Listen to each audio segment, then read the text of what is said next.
Next, we have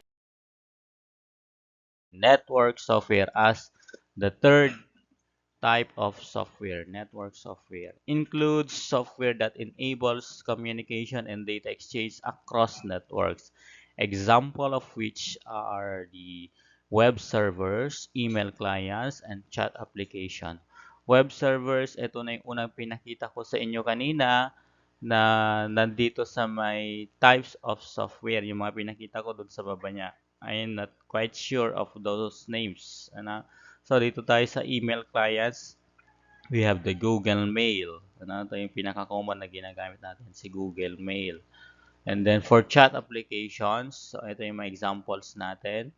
Okay, ang common na sa atin, si Messenger, si Facebook. Okay, meron din dito yung mga iba. Okay, just take a look on the screen. And then, mayroon pala tayong example rito ng web server, yung Apache web server. So, ito yung example natin rito. So, those are being used to communicate and also to exchange data across networks. So, yun yung function ng network software. To communicate and to exchange data across networks. Meaning, not only in your computer, but throughout the other computers in other part of the world. So those are the types of system software. Okay. So thank you so much for listening.